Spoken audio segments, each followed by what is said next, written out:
Hello, everyone, and welcome back to Funlish Hub, where learning English is natural, practical, and fun.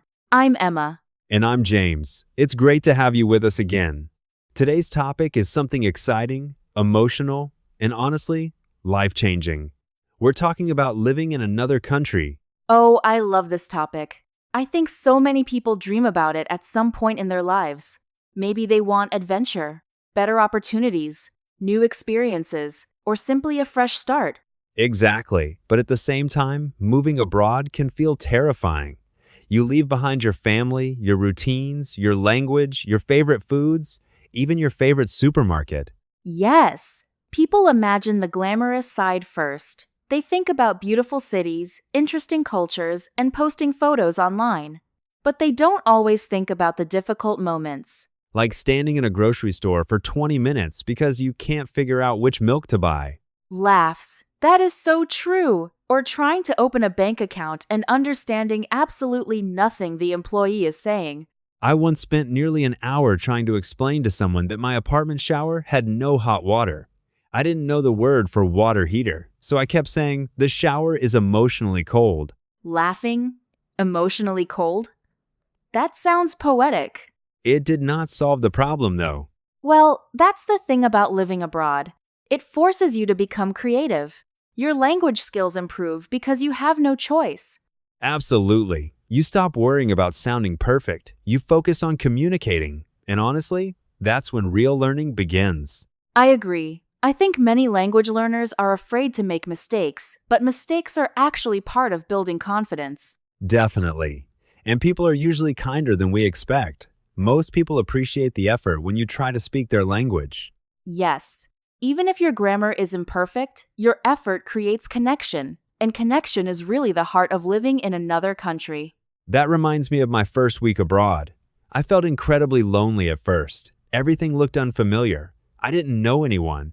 Even simple things felt exhausting. That feeling is very common. There's actually a term for it, culture shock. Ah, yes, culture shock. That strange emotional roller coaster where one moment everything feels exciting, and the next moment you want to book a flight home immediately. Exactly. At first, everything feels magical. You notice every little detail, the architecture, the sounds of the language, the cafes, the public transportation. Then suddenly you realize you don't know how anything works. Right. And that's usually when frustration appears. I remember being shocked by how differently people communicated. In my home country, conversations were very direct, but where I lived abroad, people were much more indirect and subtle. Oh, cultural communication styles can be fascinating. Sometimes people think language learning is only about vocabulary and grammar, but culture changes communication completely. Exactly. In some cultures, saying no directly sounds rude. In others, being too indirect sounds confusing. And then there are social rules nobody explains to you, like whether you should tip in restaurants, how loudly you should speak in public, or whether it's normal to hug people when greeting them. Yes, I once accidentally offended someone because I arrived exactly on time to a dinner invitation. Wait, being on time was rude? Apparently, everyone else arrived 30 minutes later. I was sitting alone with the host eating olives in complete silence. Laughs. That's amazing. It taught me something important, though. Living abroad makes you realize that your normal is not universal. That is such an important point. We grow up believing our habits are standard, but then we discover there are many different ways to live. And honestly, I think that experience makes people more open-minded. I agree completely. Living in another country teaches empathy. You become less judgmental because you understand what it feels like to be the outsider. Yes, suddenly you notice how difficult everyday tasks can be when you're unfamiliar with the system. Even making friends can feel complicated at first. That's true. Building a social life as an adult is already hard, and it becomes even harder in a foreign country. Especially when everyone already has established friendships and routines. So the big question is, how do you actually make friends abroad? I think the key is consistency. You have to keep showing up in the same places. Language classes, gyms, cafes, bookstores, community events. Familiarity matters. Yes, Friendships abroad often begin with tiny, repeated interactions. Exactly. The barista remembers your order. Someone at the gym starts saying hello. A coworker invites you to lunch. Slowly, strangers become familiar faces. I love that process. It feels slow at first, but one day you suddenly realize you have built a real life there. And that realization is powerful. The city stops feeling foreign. It starts feeling like home. Although homesickness never completely disappears, does it? No, I don't think it does. Certain things can trigger it unexpectedly. A smell, a song, a holiday, even hearing your native language in public. Food definitely triggers it for me. Laughs. Of course it does. I'm serious. One rainy evening abroad, I suddenly missed my mother's cooking so much that I tried to recreate one of my favorite childhood meals. Let me guess. It didn't taste the same. Not even close. The ingredients were different, the spices tasted different, everything felt wrong. That's such a universal experience. But something interesting happened. My roommate tried it and said it was delicious. Ah, so your failed version became something new. Exactly. And I realized maybe living abroad is like that. You don't recreate your old life perfectly. You build a new version of yourself instead. Wow, James, that was surprisingly deep. Thank you. I become philosophical when I'm hungry. Laughs. I should have known. But seriously, I think living abroad changes your identity in subtle ways. Definitely. You become more adaptable, more independent, more patient. And more observant. You spend a lot of time watching people and learning social patterns. Yes, you become a cultural detective.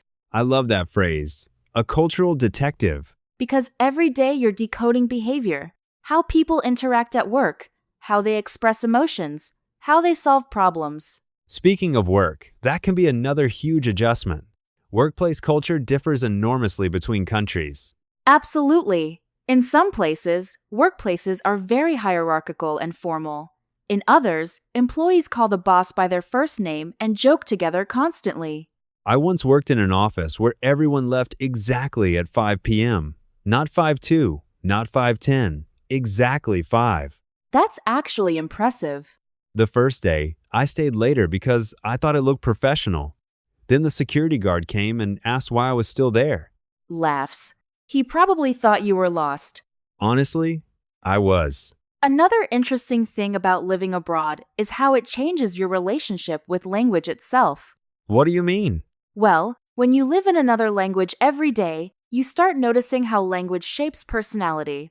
Ah, yes. Some people say they feel like a slightly different person when speaking another language. Exactly. Maybe more confident, more polite, more expressive, or even funnier. I think language affects emotion too. Certain feelings are easier to express in one language than another. That's true. And sometimes you forget words in your native language because your brain becomes multilingual chaos. Oh, I know that feeling. You stand there saying, "What's the word? I know this word in 3 languages except my own." Laughs. Your brain becomes an international airport. Delayed flights everywhere. But despite all the confusion, there's something incredibly rewarding about creating a life in another country. Definitely, especially the moment when everyday life starts feeling natural. Like ordering food without rehearsing the sentence in your head first. Or understanding jokes in another language. That's a huge milestone. Yes, humor is advanced language learning. When you understand sarcasm or cultural references, you realize how far you've come. And then one day someone asks you for directions in the street because they assume you're local. That feels amazing. It really does. You think, wow, maybe I actually belong here. Belonging is such an important word. I think everyone wants that feeling no matter where they are in the world. Which brings me to a question for you, Emma. If you could live in any country for 1 year, where would you go? Probably Japan. I'm fascinated by the balance between tradition and modern life there. And you? I think I'd choose Italy. Beautiful cities, incredible food, slower lifestyle. It sounds perfect to me. Honestly, I expected that answer from you. Because of the food? Obviously, because of the food. Fair enough. Before we finish today's episode, I want to share one important thought with our listeners. Go ahead. If you ever decide to live abroad, don't wait until your English is perfect.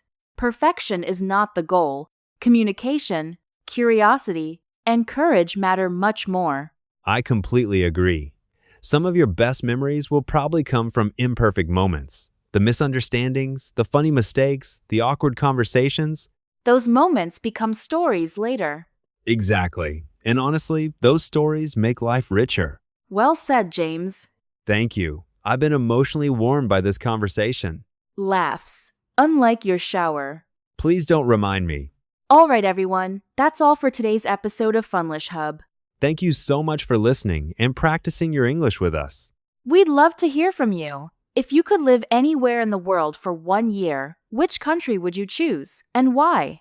Leave your answer in the comments. We always enjoy reading your stories and ideas. And if you enjoyed this episode, don't forget to like, subscribe, and share Funlish Hub with your friends and fellow English learners.